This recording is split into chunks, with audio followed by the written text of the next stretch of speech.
요한계시록 14장입니다. 요한계시록 14장 14장 전체를 제가 봉독하겠습니다. 또 내가 보니 보라 어린 양이 시온 산에 섰고 그와 함께 14만 4천이 서 있는데 그들의 이마에는 어린 양의 이름과 그 아버지의 이름을 쓴 것이 있더라. 내가 하늘에서 나는 소리를 들으니 맑은 물소리와도 같고 큰 우리의 소리와도 같은데 내가 들은 소리는 금은고 타는 자들이 그 금은고를 타는 것 같더라. 그들이 보좌 앞에 네 생물과 장로들 앞에서 새 노래를 부르니 땅에서 속량함을 받은 14만 4천 밖에는 능히 이 노래를 배울 자가 없더라. 이 사람들은 여자와 더불어 더럽히지 아니하고 순결한 자라 어린 양이 어디로 인도하든지 따라가는 자이며 사람 가운데서 속량함을 받아 처음 익은 열매로 하나님과 어린 양에게 속한 자들이니 그 입에 거짓말이 없고 흠이 없는 자들이더라. 또 보니 다른 천사가 공중에 날아가는데 땅에 거주하는 자들 곧 모든 민족과 족속과 방언과 백성에게 전할 영원한 복음을 가졌더라. 그가 큰 음성으로 이르되 하나님을 두려워하며 그에게 영광을 돌리라. 이는 그의 심판의 시간이 이르렀음이니 하늘과 땅과 바다와 물들의 근원을 만드신 이를 경배하라 하더라. 또 다른 천사 곧 둘째가 그 뒤를 따라 말하되 무너졌도다 무너졌도다 큰 성 바벨론이여 모든 나라에게 그의 어명으로 말미암아 진노의 포도주를 먹이던 자로다 하더라. 또 다른 천사 곧 셋째가 그 뒤를 따라 큰 음성으로 이르되 만일 누구든지 짐승과 그의 우상에게 경배하고 이마에나 손에 표를 받으면 그도 하나님의 진노의 포도주를 마시리니 그 진노의 잔에 섞인 것이 없이 부은 포도주라. 거룩한 천사들과 어린 양 앞에서 불과 유황으로 고난을 받으리니 그 고난의 연기가 세세토록 올라가리로다. 짐승과 그의 우상에게 경배하고 그의 이름표를 받는 자는 누구든지 밤낮 쉼을 얻지 못하리라 하더라. 성도들의 인내가 여기 있나니 그들은 하나님의 계명과 예수에 대한 믿음을 지키는 자니라. 13절입니다. 또 내가 들으니 하늘에서 음성이 나서 이르되 기록하라. 지금 이후로 주 안에서 죽는 자들은 복이 있도다 하시매 성령이 이르되 그러하다. 그들이 수고를 거치고 쉬리니 이는 그들의 행한 일이 따름이라 하시더라. 또 내가 보니 흰 구름이 있고 구름 위에 인자와 같은 이가 앉으셨는데 그 머리에는 금밀관이 있고 그 손에는 예리한 낫을 가졌더라. 또 다른 천사가 성전으로부터 나와 구름 위에 앉은 이를 향하여 큰 음성으로 외쳐 이르되 당신의 낫을 휘둘러 거두소서. 땅의 곡식이 다 익어 거둘 때가 이르렀습니다 하니 구름 위에 앉은 이가 낫을 땅에 휘두르매 땅의 곡식이 거두어지니라. 또 다른 천사가 하늘에 있는 성전에서 나오는데 역시 예리한 낫을 가졌더라. 또 불을 다스리는 다른 천사가 제단으로부터 나와 예리한 낫 가진 자를 향하여 큰 음성으로 불러 이르되 내 예리한 낫을 휘둘러 땅에 포도송이를 거두라. 그 포도가 익었느니라 하더라. 천사가 낫을 땅에 휘둘러 땅에 포도를 거두어 하나님의 진노의 큰 포도주 틀에 던지매 성 밖에서 그 틀이 밟히니 틀에서 피가 나서 말굴레에까지 닿았고 1600스타논에 퍼졌더라. 아멘. 여러분 지금 이제 뭐 중동에 일어나는 그런 전쟁들에 대한 여러분들이 관심들이 지대하리라고 생각이 드는데요. 성경을 풀 때 문자적으로 풀면은 또 이렇게 또 되는 것도 있긴 하지만은 이런 성경에는 문자적 보다는 상징적이고 은유적으로 그렇게 기록한 것들이 많이 있답니다. 그래서 특별히 요한계시록은 특별히 그렇습니다. 여러분 에스겔도 그렇고요. 그렇기 때문에 여러분들 혹시나 지금 이런 전쟁들을 성경에 나타나는 어떤 전쟁하고 그렇게 비유를 해서 그 전쟁인가 이런 생각을 여러분 가지시면은 그러면 또 다른 전쟁이 일어났을 때는 그거 아닌가 이런 이제 혼란에 빠질 수도 있습니다. 그래서 여러분들이 잘 그렇게 적용하시기를 바라고요. 분명한 것은 마지막 때가 온 것은 분명하다라고 하는 사실은 우리가 인지해야 됩니다. 그래서 제가 다음에 시간이 내어서 지금 이스라엘하고 일어나는 하마스와의 그런 전쟁에 대한 우리 그 정영수 군사님이 전화가 왔어요. 제가 뜬금없이 처음에 딱 전화 받아갖고 무슨 질문인지 몰랐는데 나중에 보니까 이 이제 하마스 의 전쟁, 이 팔레스타인의 이 전쟁, 이스라엘이 팔레스타인을 먼저 빼앗은 것 아닌가? 팔레스타인 땅에 살아가는 이스라엘이 침범한 것 아닌가? 이제 이런 그런 거 맞죠? 그런 주제로 질문을 던진 것 같은데 권사님도 아주 생뚱맞게 처음부터 딸려가지고 말씀하셔가지고 제가 처음에는 이해를 못했는데 그런 것 같다 생각이 들었어요. 그래서 이게 교인들이 지금 이제 자금에 일어나는 그런 상황들 속에 사람들이 많이 오해를 할 수 있겠구나. 그래서 제가 그걸 역사적으로 이렇게 쭉 좀 정리를 해서 지금 이제 하마스와의 그런 전쟁에 이르기까지 이제 그런 역사적인 것들을 한번 제가 쭉 뽑아서 여러분들에게 한번 말씀을 드려야 되겠다. 이제 그런 생각을 해봤습니다. 왜냐면은 이 혼란의 시대이기 때문에 사람들이 이제 우리가 양분돼 있어요. 이스라엘이 나쁜가? 팔레스타인이 나쁜가? 또 그래서 약간 한국 사람들이 약자 편이잖아요. 이거 팔레스타인은 그 약한데 그렇게 하면 되나? 이제 이런 생각이 들고 또 역사적으로 또 이제 조금 아시는 분들은 이 팔레스타인이 그 팔레스타인 지역의 팔레스타인들이 그 땅의 주인 아닌가? 또 이런 생각을 갖게 되어지고요. 또 어떤 사람들은 아니야 이스라엘 땅이야. 이런 또 생각들을 갖게 되죠. 그래서 제가 거기에 대한 분명한 역사적인 그런 증거들을 여러분들에게 말씀을 드리면서 그게 누구 땅인가 이런 것보다도 물론 이제 그 역사적인 배경들을 제가 좀 말씀을 드리면서 여러분들의 궁금증을 다음에 한번 풀어드리도록 하겠습니다. 자, 우리가 14장을 보잖아요. 이제 우리가 12장부터 14장 또 15장까지 그렇게 이제 보게 중간에 끼어 있는 이제 이거를 보게 될 텐데요. 이 14장은 극명하게 대조를 이루는 두 장면이 나옵니다.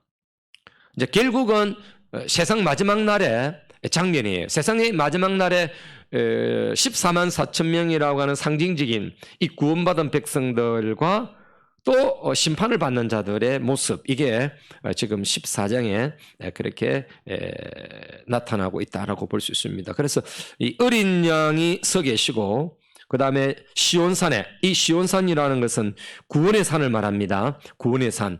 그러니까 여러분 어느 한 지역을 말하는 게 아니고 이스라엘의 예루살렘에 있는 다윗성 그 근처에 있는 거기 시온산을 말하는 이게 영적인 거예요. 여러분 이스라엘 백성들은 시온산이라면 성전이 있는 산이고 하나님의 임재가 있는 곳이고 하나님을 만나는 곳이다. 이런 이미지가 있다니까. 이스라엘 사람들은, 유대인들은. 자, 그 이미지를 그대로 상징적으로 가져간 거예요. 그러니까 언젠가는 우리가 하나님의 나라의 그 시온산, 영적인 시온산, 눈에 보이지 않는 상징적인 그 하나님의 나라에 우리는 반드시 구원의 산에 이르게 될 것이다. 근데 거기에 14만 4천은 숫자적인 의미가 아니라고 했죠. 제가 상징적인 의미라고 했죠. 모든 그리스도인, 신구약의 모든 사람들이 승리와 환호의 찬양을 부르는 장면이 오늘 등장을 합니다. 또 다른 장면은 흰 구름이 있고 여러분 14절부터 나눕니다. 그러니까 12절까지 11절까지 나누고 그 다음에 12절 3절 그 다음에 14절에 딱 나눕니다. 이 14절부터는 이제 그 구름이 있고 그 구름 위에 하나님의 아들 같은 이 인자 같은 이가 앉아 계시며 그분에 의해서 무슨 재앙을 맞이하는 세상의 모습을 그립니다. 그러니까 세상의 마지막 심판에 대한 모습이 등장을 하고 있는 거죠. 자, 여러분, 이 본문은 이제 두 세계를 굉장히 대조적으로 하고 있는 거예요. 하나는 구원받은 세계, 하나는 구원받지 못하는 심판의 세계를 이렇게 날카롭게 대조를 시키고 있으면서 우리에게 하나님의 백성들에게 의도되는 게 뭐냐? 어린 양의 길을 끝까지 따라가는 자는 반드시 승리를 거둘 것이니까 믿음에 꼭 이기고 반드시 깨어서 이기라. 이게 오늘 본문이 우리에게 보여주는 하나의 의도다라고 볼 수가 있습니다. 자, 오늘 본문의 구조를 이제 제가 말씀을 드리는데요. 우리가 12장, 13장과 더불어서 악에 대한 교회 투쟁을 다루는 장면이 있을 거예요. 이 12장에서 13장에서는 교회 공동체로 하여금 이 사단과 또 두 짐승의 도전 앞에서 끝까지 저항할 것을 독려하고 있다라고 제가 말씀을 드렸습니다. 자, 이겨봐라, 이기자 이제 이런 이제 뜻이에요. 반면에 여러분 14장은 이 극명하게 대조를 이루는 두 세력의 결과가 어떤 것인가를 좀 전에 제가 말씀드렸다라고 그렇게 기록을 하고 있다라고 말씀을 드렸습니다. 자, 우리가 먼저 첫 번째 볼 것은 시온산에 서 있는 14만 4천입니다. 시온산, 좀 전에 말씀드린 것처럼 구원의 장소, 구원의 산. 한편 여러분 이것은 또 심판과 관련 있기도 합니다만은 구속받은 모든 그리스도인들이 짐승의 세력으로 인해서 신음을 했지만은 다시금 승리함으로 이게 등장을 하고 있는 거예요. 자, 여러분 앞에서 이제 계속 그 고난이 있었잖아요.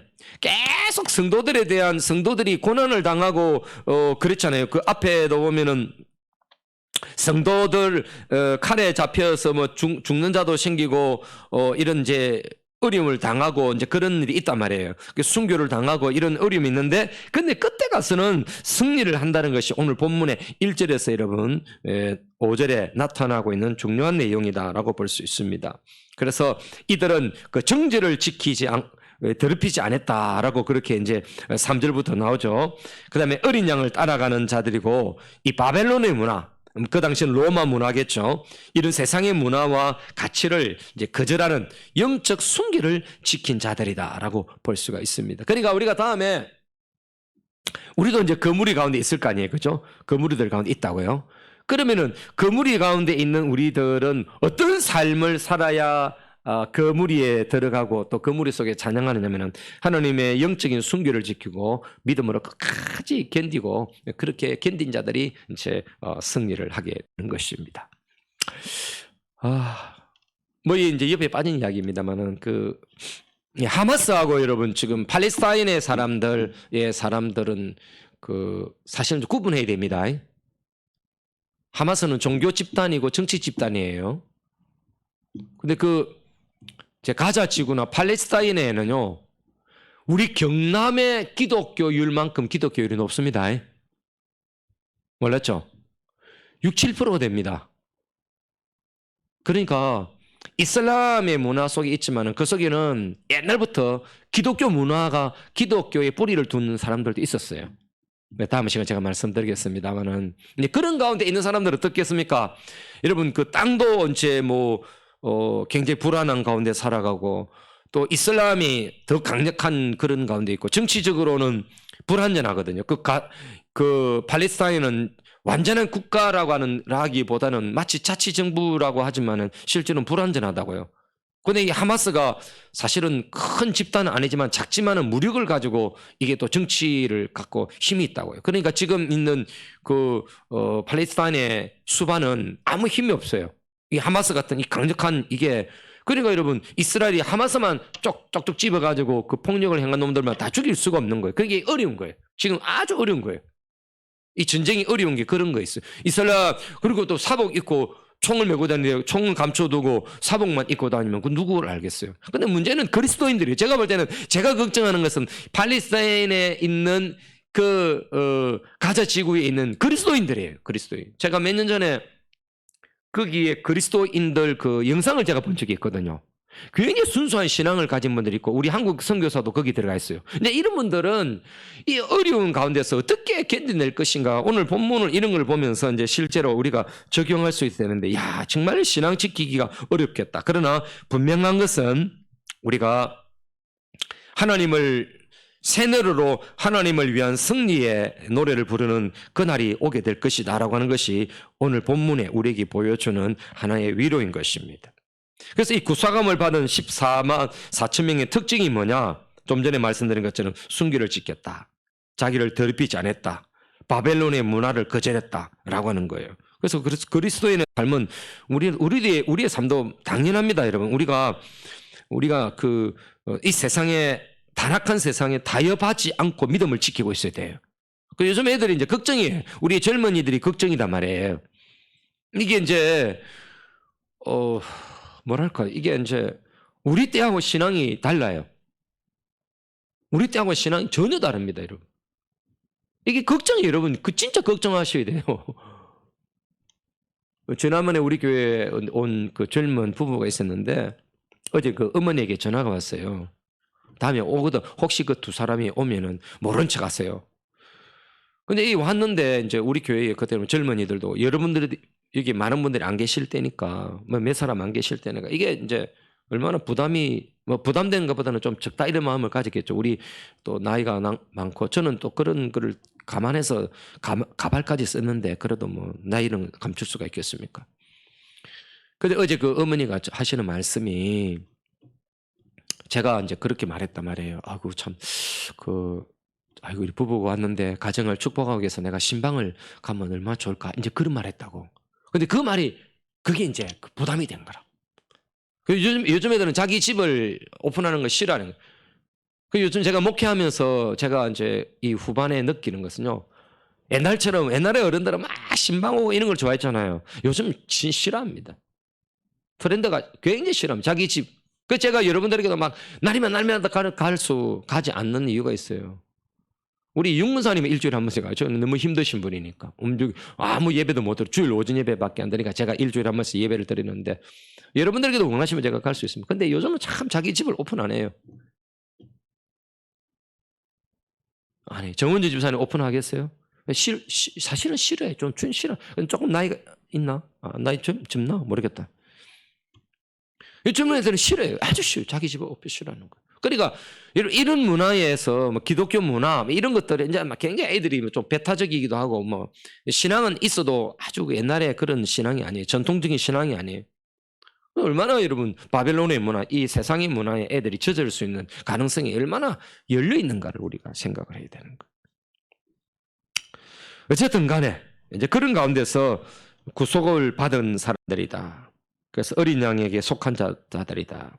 이들이 흠없이 그래도 하나님 앞에 구원을 받은 14만 4천 명이 있다라고 하는 겁니다. 여러분 6절에서 20절에 보면은 새 천사의 선포와 궁극적인 심판이 이제 그렇게 등장을 하고 있습니다. 이제 1절에서 5절에 보여준 이 대안적 공동체의 승리와 찬양과는 아주 극명하게 이루는 무슨 진노의 장면을 그렇게 그리고 있는데요. 이 새 천사가 등장을 해가지고 궁극적인 파멸의 집행을 드러내고 있어요. 마치 이제 심판할 것을 드러내고 있는 거예요. 자, 6절에서 13절을 여러분 우선 먼저 보시면요. 새 천사가 등장해서 짐승을 추종하는 공동체들에 대한 하나님의 그 준엄한 계획을 선언하고 있는 거예요. 그러니까 첫 번째 천사부터 네 번째 천사가 제가 간단하게 이렇게 새 천사를 말씀을 드리겠는데 첫 번째 천사가 메시지가 뭐냐? 땅에 거하는 자들에게 전할 영원한 복음의 메시지를 갖고 있다 이렇게 말합니다. 여러분 이 복음 메시지는 6절에서 20절에서 다루는 진노와 심판의 메시지와는 다소 거리가 있어 보이죠. 이 첫째 천사가 말하는 복음의 메시지는 하나님을 경외하고 그분께 영광 돌리며 경배하는 것을 말하는 겁니다. 경배를 말하는 거예요. 복음 메시지에 어떤 반응을 보이느냐에 따라서 우리의 영원한 운명이 결정된다라고 볼 수가 있고 이 첫 번째 천사는 그런 메시지를 전하고 있는 겁니다. 자, 두 번째 천사의 메시지는 바벨론의 멸망을 선포하고 있는 겁니다. 이 바벨론의 멸망은요, 이제 우리 앞으로 16장에 보면요, 그 7대접노거든요. 여러분 그때 좀 다루게 될 거고, 그 다음에 17장, 18장에 가보면 여러분 타이틀을 딱 보십시오. 17장과 18장에 보면 바벨론의 멸망, 큰 음녀에 내릴 멸망, 이래서 여러분 여기 바벨론에 대한 멸망이 나옵니다. 그러니까 그 부분에 가서 제가 좀 더 집중적으로 그렇게 다루도록 하겠습니다. 이 둘째 천사 메시지는 그 사람들을 음행의 길로 인도하는 그런 도성의 교만에 대해서 그 파멸이 숙명처럼 다가올 것을 엄정하게 그렇게 선언을 하고 있는 것입니다. 그러니까 여러분 이게 그냥 확 심판이 있는 게 아니고요. 가만히 보면요. 그냥 심판이 있는 게 아니고 복음도 있고 그 다음에 심판의 메시지도 있는데 어떤 걸 듣느냐라는 거예요. 여러분 불신자는 어떤 것도 듣지 않아요. 복음도 안 듣고 하나님의 심판할 거다 이것도 안 들어요. 길을 막아버리는 거죠. 첫째 천사는 복음의 메시지를 전하고 두 번째 천사는 지금 바벨론의 세상에 가장 강력한 나라도 망한다라고 하는 이 메시지를 전하는데 안 듣는 거죠. 사람들은. 자, 그 다음에 세 번째 천사의 메시지입니다. 이 셋째 천사도 역시 짐승과 그의 우상에게 경배한 자들의 심판을 내리는 그런 메시지를 선포합니다. 이 심판이 얼마나 맹렬한 것인지 여러분 거기에 진노의 포도주에 섞인 이 표현을 여러분 하고 있습니다. 그러니까 여러분 이 섞인 아무것도 없이 불과 유황으로 인한 고난만이 임하는 자비가 상실된 그런 형벌을 그렇게 말하고 있습니다. 여러분 이것이 굉장히 이제 그 10절에 보면요. 그것도 하나님의 진노의 포도주를 마시리니 그 진노의 잔에 섞인 것이 없이 부은 포도주라 거룩한 천사들 앞에 어린 양 앞에 불과 유황으로 고난을 받으리니. 자, 이렇게 이제 메시지를 증가하고 있습니다. 우리는 하나님의 이 긍휼이 사라진 자리에 이 남는 진노가 얼마나 무서운 것인지를 14절에서 20절에서 그렇게 이제 목도하게 될 겁니다. 특별히 이러면 12절, 13절 있죠. 이것은 짐승의 경배자들을 향한 어떤 심판의 경고는 이제 그 아주 정반대의 길을 걸어갔던 성도들의 모습과 비교가 된다라고 볼 수가 있습니다. 그래서 짐승을 따라서 경배한 이들의 고통은 어린 양의 승리가 목도되는 그런 현실 속에서 더욱더 이제 가중될 것을 말하고 있는 것입니다. 이게 이제 비교 고통입니다. 비교 고통. 여러분 지옥이 참 비참한 곳인 이유는 제가 지난 주일에 말씀을 드렸잖아요.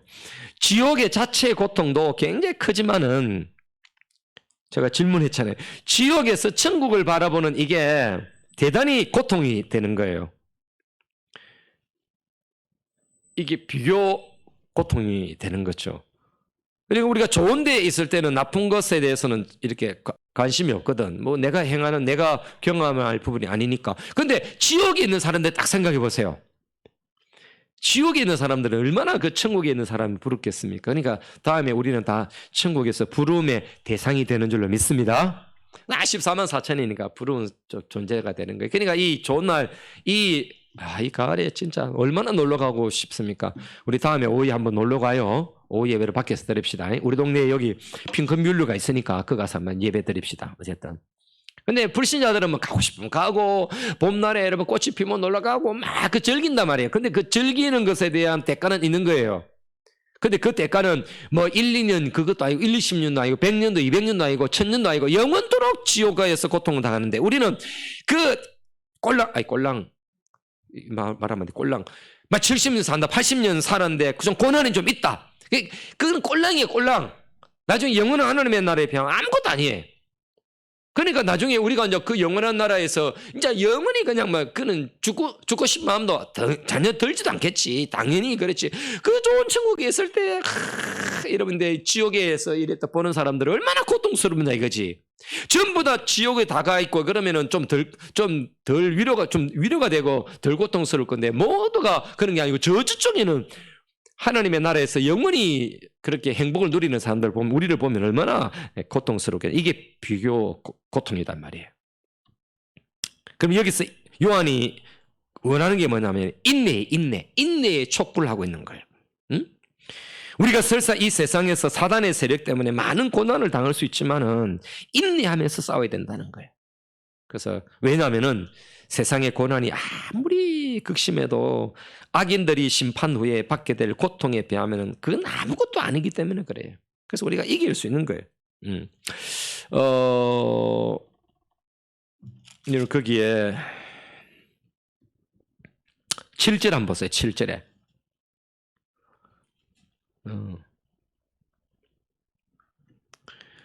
내가 들으니 제단이 말하기를 그러하다 주 하나님 전능하시니 심판하시는 것이 참되시고 의로우시다. 여러분 심판을 한번 생각해 보십시오. 이 얼마나 강력한 심판인가라고 하는 것을 보게 되어지는 거죠. 그래서 여러분 참 이런 고통스러운 것이 오게 될 것이다라고 하는 거. 그 다음에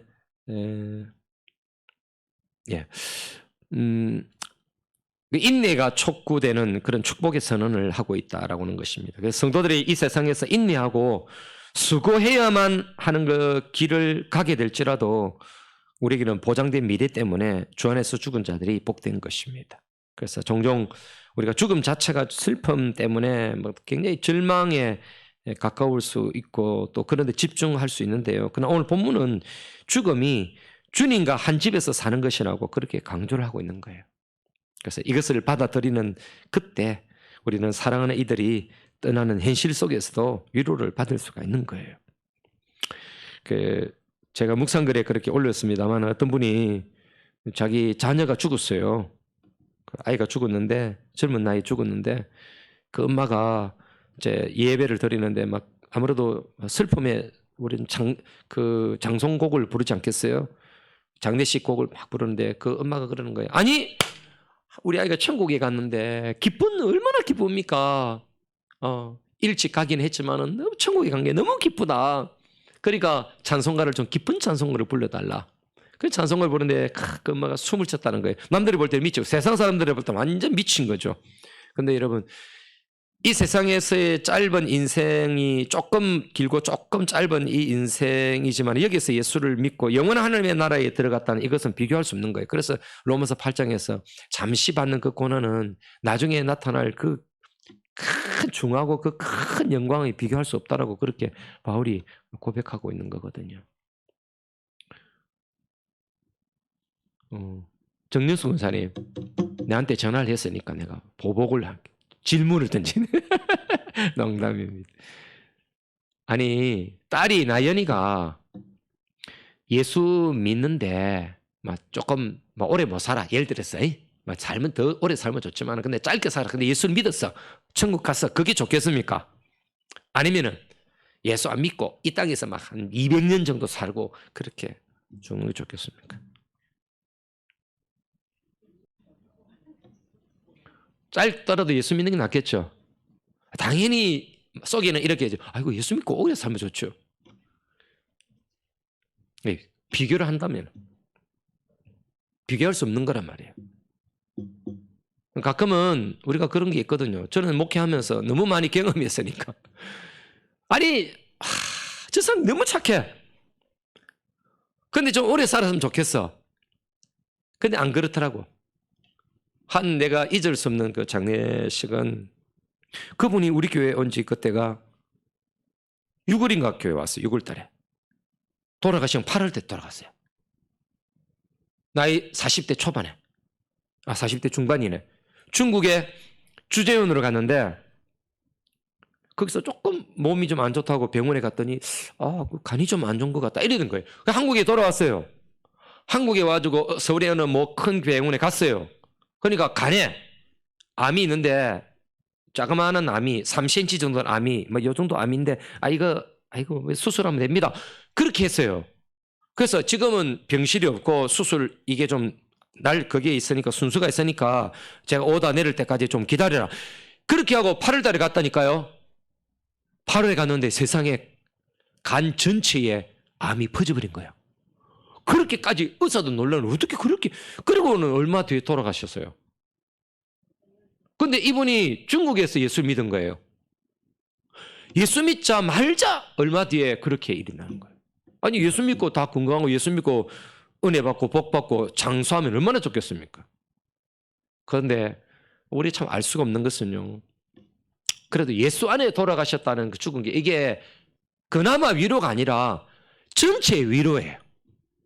나중에 하나님의 나라 전체에서 볼 때는 40년을 산거나 100년을 산거나 200년을 산거나 이건 아무것도 그건 중요하지 않아요. 그 큰 것에 비하면 아무것도 아니에요.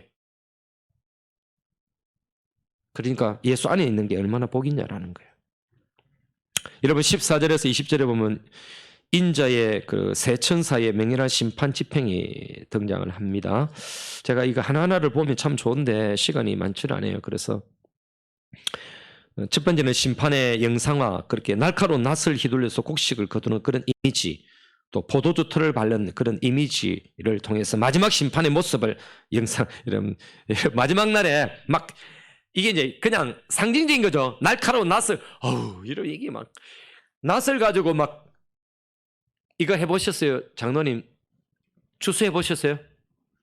이거 우리 어릴 때 추수할 때 어떻게 합니까?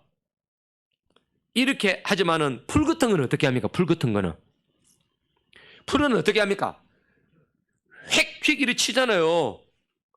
여러분 추수도 뭐 그런 이제 확 벤다 생각해 보세요. 나락 같은 거 이렇게 딱 제껴 갖고 확 빼고 이렇게 확 이런 게 심판할 때 있다는 거예요. 여러분 얼마나 그러니까 여러분 뭐 하나님 앞에서 누구도 피할 수 없는 그런 심판이 포도주 토를 받는다. 우리는 지금 발전하는데 여러분 유럽에는 그런 게 있더라고요. 이스라엘도 있더라고요. 제가 터키 가니까 그 동굴에 있던데 이만한 이런 작은 웅덩이 같이 두고 거기에 포도를 이렇게 생산을 그 발로 받는 거예요. 이게 이겨서 뭉개버리는 거죠. 그러면 그 밑에 구멍을 통해서 물이 내려간다고요. 마치 심판을 그렇게 뭉개버렸다는 거예요. 마지막 때.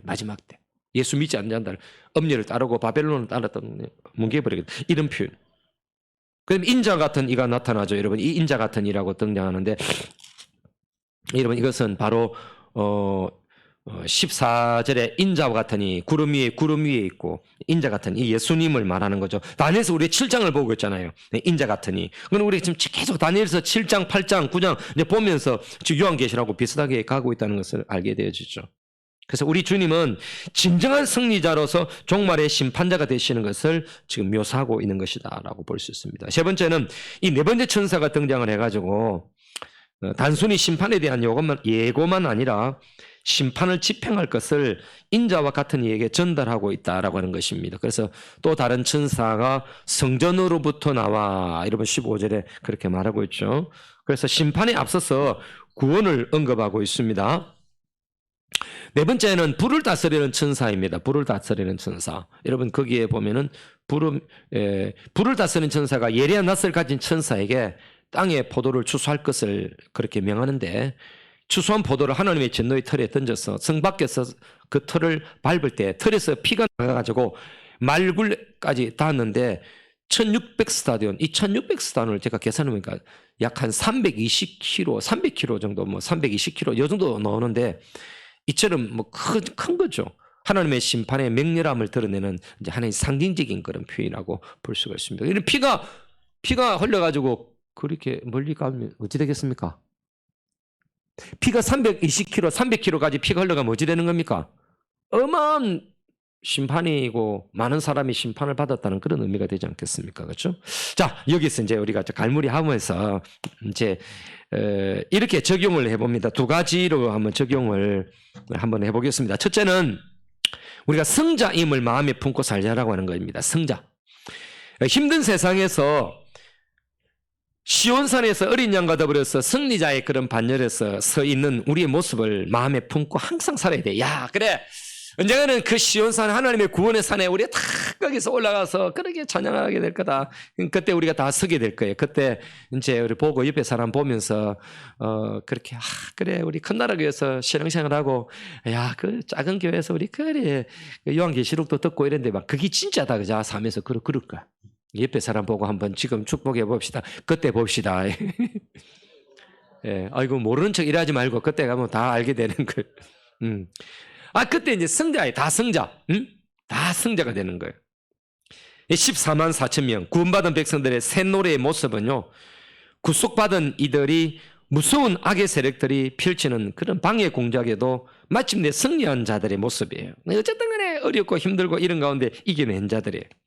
그래서 하나님은 우리에게 이김을 주기 위해서 우리를 부르신 거예요. 그래서 우리의 최종적인 운명은요.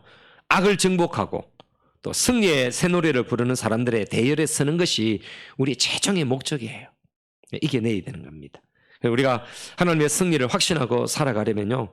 항상 영적인 시온산에 올라서 이 불안정해 보이는 우리의 현실의 삶을 내려다보는 그런 삶이 되어야 되는 것입니다. 야, 그래. 세상 볼 것 없구나.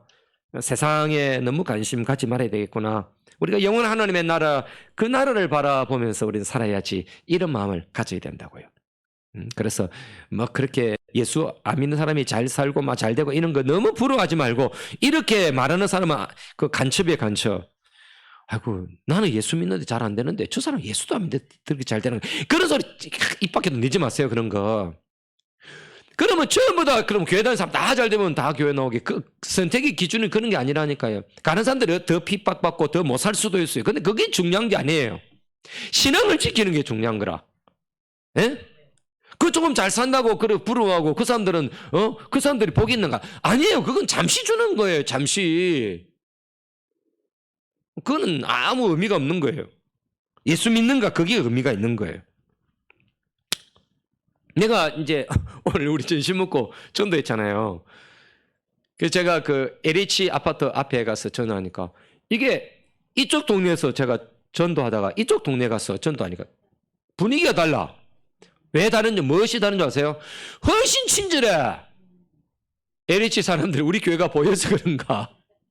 훨씬 친절해. 아니, 친절하다니까. 여러분, 그 아무 차이가 아니에요. 그 사는 게. 조금 잘 산다고 틱틱거리고, 이런 벤츠나 뭐 이 외국차 탄다고 다 돈 있는 건 아니지만, 이 장로님이 그런 거 못 하겠습니까? 누가 자동차 줘도 안 탄다고 했는데, 짐차 타고 다니는 게 편하다고. 중요한 게 아니에요. 조금 잘생긴 거 아무 중요하지 않아요. 예수 믿는 거 안 믿는 그게 중요한 거지. 그게 더 값어치가 있는 것이고, 그거는 비교할 수 없는 거예요. 비교할 수 없는 거예요. 어떤 것도 비교할 수 없는 거거라. 조금 잘 사고 조금 좋아 보인다고 그거 가지고 뭐 폼 잡을 것도 없고 그거 부러워할 것도 없어요. 두 번째는요, 하나님의 승리를 현재화 시키고 살아야 돼요. 현재화. 우리에게 중요한 승리는요, 죽음 이후에 시온산에 서는 승리만 아니라 현재에도 이 승리를 맛보고 누리고 살아야 되는 거예요. 늘 가슴속에 있고 늘 가진 것처럼. 그래, 그건 미래에 일어날 일 아니고 현재에 있어야 됩니까? 현재에. 아이고, 목사님 말씀하는 건 나중에 죽고 난 이후에 일어날, 그때 가서 봐야죠. 그렇게 말하면 안 된다니까. 그 승리가 지금 현재 우리의 승리로 있어야 된다는 거예요. 그래서 이것을 항상 맛보고 살아야 돼요. 성경이 말하는 신자의 삶은요, 현재에도 악을 정복하고 구원의 감격 속에서 영위에 가는 삶을 살아야 한다는 게 여러분 성경이 말하는 성도의 삶인 것입니다. 아까 제가 말씀드렸지만은 심판 쪽에서 우리의 위치를 항상 대조해 보도록 그렇게 해봐야 되는 겁니다. 심판당하는 자들의 입장, 그 입장에서 구원받은 자들의 모습을 대조시키는 것은 우리가 이 현재에 살아가는 이 현재적 감격을 만들면서 살아가는데 굉장히 중요한 메시지를 우리에게 제공해 주고 있는 거예요. 그래, 언젠가는 너가 지금 좋은 아파트에 있고 좋은 집에 살면서 나를 이렇게 깔보나? 내가 너가 잘 산다고 나를 깔보나? 언젠가는 이게 역전이 돼서 너가 밑에서 위에 있는 하나님의 나라 백성으로 살아가는 이 거룩한 백성으로 살아가고 하나님과 더불어 살아가는 시온의 산에 서 있는 우리들을 부러워할 때가 있을 거다. 그거를 생각하고 그거를 확신하면서 현재의 삶으로 땡겨와가지고 지금 내 삶에 그런 역전을 가지면서 생각해야 된다는 거예요. 적용해야 된다는 거예요. 그래서 우리의 삶에 구원의 감동이 사라질 때는요, 하나님의 진노를 먼저 항상 만나야 돼요.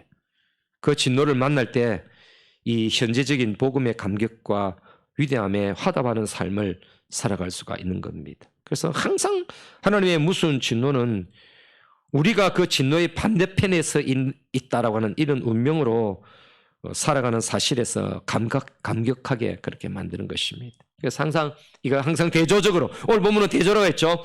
두 개가 있다 했죠. 하나는 구원받은 백성, 하나는 구원받지 못한 심판받는 백성. 이게 양쪽에 있는데 우리는 항상 이걸 품고 살아야 돼. 항상 이거를 갖고 있을 때 우리는 승리할 수가 있습니다. 오늘 여기까지. 긴 시간 여러분 또 말씀을 듣게 돼서 제가 하나하나 한 절 한 절 다 이렇게 보면 제가 다 이렇게 메모를 해보니까 너무 길어요. 그래서 이렇게 조금 이렇게 약식으로 그렇게 끊었습니다. 기도하겠습니다. 하나님 감사합니다. 우리가 영원한 승자인 것을 기억하고 미래의 승자가 되는 것만 우리가 꿈꾸는 것이 아니라 지금도 살아있는 승리자로 살게 하여 주시고 심판받은 자들이 언젠가는 우리를 부러워하는 그때가 올 것을 생각하면서 이 세상에서 아무리 부럽다 할지라도 예수 밖에 있는 것은 부러운 것이 아니라고 하는 사실을 기억하고 구원받은 백성으로 14만 4천 명 구원받은 백성으로 살아가는 이 감격이 미래만 아니라 현재도 우리가 누리고 살게 하여 주시옵소서. 예수님의 이름으로 기도드리옵나이다. 아멘.